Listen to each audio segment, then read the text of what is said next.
Hello friends, नमस्कार and welcome to समाधान।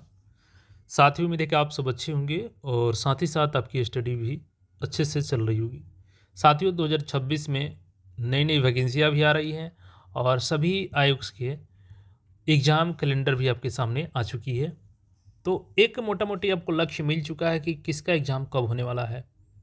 उस बेसिस पे आप जो भी क्वालिफ़िकेशन आपके पास है, जिस पोस्ट के लिए अप्लाई किए हैं, आगे करेंगे, उसके लिए डेडिकेटेड होके, टारगेटेड होकर के तैयारी कीजिए ताकि आपका सिलेक्शन हो जाए और इसमें ना चूकें आप।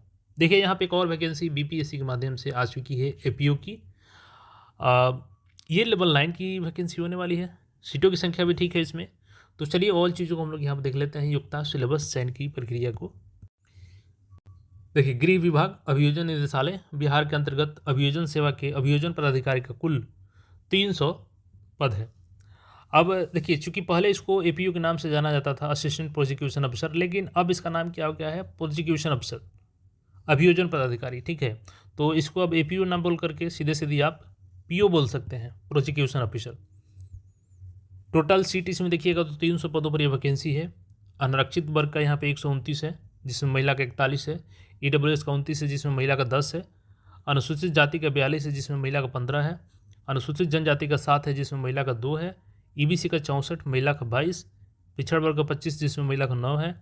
और पिछड़ वर्ग की महिलाओं का टोटल 4 है। टोटल 99 सीट है 300 में, यानी कि लगभग मान के चलिए कि 1/3 सीट महिलाओं को दी गई है। ठीक है, इसमें से अब यहाँ पे देखिएगा तो सामान्य प्रशासन विभाग था, जिससे उसे एक्स फ्रीडम फाइटर उनके रिलेटिव के लिए 6 सीट है। दृष्टिबाधित के लिए 3 है, मुख्य बधिर के लिए 3 है, अस्थिर दिव्यांग के लिए 3 है, मनोविकार दिव्यांग के लिए 3 सीटें हैं। क्वालिफिकेशन वगैरह देख लीजिए, लेवल 9 की ये वैकेंसी है। शैक्षणिक योग्यता, किसी मान्यता प्राप्त विश्वविद्यालय से विधि स्नातक और नियुक्ति के लिए उम्मीदवारों के न्यूनतम शैक्षणिक योग्यता विधि स्नातक की वह डिग्री होगी जो अधिवक्ता के रूप में न्यायालय में प्रैक्टिस करने के लिए योग्य होगी। यानी कि जो लॉ ग्रेजुएट होंगे, लॉ ग्रेजुएट जो भी अभ्यर्थी हैं, ग्रेजुएशन अपना किए हैं एलएलबी, तो ये लोग अप्लाई कर सकते हैं। यानी कि स्नातक आपका लॉ डिग्री से होनी चाहिए। उम्र सीमा आपका 1 अगस्त 2026 से काउंट किया जा रहा है। न्यूनतम आपका सभी कैटेगरी का 21 है। पुरुष जनरल 37, पिछड़ा वर्ग अत्यंत पिछड़ा वर्ग पुरुष, महिला अनारक्षित वर्ग महिला 40, SC ST मेल फीमेल दोनों का 42 साल ये एज लिमिट रखा गया है आपका। और देखिए, यहाँ पे आपको एज में छूट भी दिया गया है। वो कैसे? तो आपका जो मैक्सिमम एज है ना, किसी भी कैटेगरी से हैं आप, अगर 1 अगस्त 2020 के अनुसार भी अपनी कैटेगरी में, सपोज कीजिए कोई जनरल है, मान के चलिए अभी वो 37 क्रॉस कर चुके हैं, लेकिन 1/8/2020 के अनुसार अगर 37 साल के अंदर में आते हैं तो वो फॉर्म को अप्लाई कर पाएंगे। इसी प्रकार सभी कैटेगरी अपने देख लीजिएगा, 1/8/2020 के अनुसार अगर आप इस मैक्सिमम एज के अंडर आते हैं तो आप लोग एलिजिबल होंगे इस पोस्ट के लिए। आपने एज लिमिट देख लिया, क्वालिफिकेशन देख लिया, टोटल सीटों की संख्या 300 देख लिया। अब यहाँ पे चयन की प्रक्रिया देख लीजिए। तो अभियोजन पदाधिकारी के चयन हेतु 3 चरणों में परीक्षा होगी। प्रारंभिक परीक्षा में 2 प्रश्न पत्र होंगे। एक तो आपका जीएस का पेपर होगा 100 का, और दूसरा आपका विधि का, लॉ का पेपर होगा 150 का। ठीक है, ये दोनों आपका प्रीलिम्स का सिलेबस है।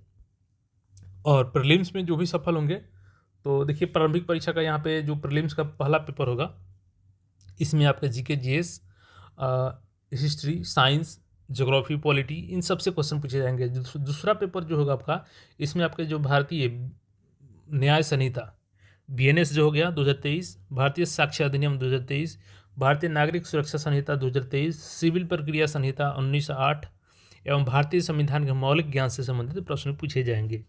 मुख्य परीक्षा में आपका देखिएगा तो 8 पेपर रहेंगे। ठीक है, जिसमें आपका सामान्य अध्ययन, हिंदी, अंग्रेजी, भारतीय न्याय संहिता 2023, इसको पेपर ग्रुप में कर दिया गया, जहाँ पे ये प्रीलिम्स में आपको एक ही साथ पूछा जा रहा है, एक सब्जेक्ट में कंबाइन करके उन सबको यहाँ पे अलग अलग कर दिया गया है। तो ये पेपर आपके होंगे 100 अंक के, 150 अंक के, 75 अंकों के, ये यहाँ पे दिया गया है। और प्रत्येक परीक्षा की अवधि आपकी 3 घंटे की होगी प्रत्येक पत्र की। तो ये डिटेल्स में सिलेबस दिया गया है, यहाँ पे देख सकते हैं इसको, क्या क्या चीज़ें पढ़नी है आपको यहाँ पे।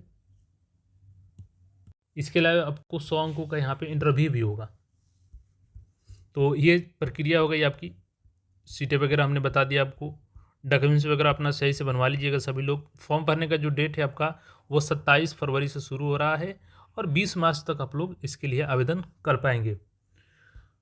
तो जो भी लोग हैं आप यहाँ पे आवेदन करेंगे तो OTR के माध्यम से ही होगा, जिससे कि आपने अगर 71 का फॉर्म भरा होगा या 70वीं का फॉर्म भरा होगा तो उसी OTR से इसको भी आवेदन करेंगे। जो नए अभ्यर्थी हैं वो सबसे पहले OTR करेंगे, फिर आवेदन को पूरा करेंगे। इसके अलावा जो भी क्वेरी हो कमेंट करके पूछ सकते हैं। मिलता है फिर नए अपडेट में।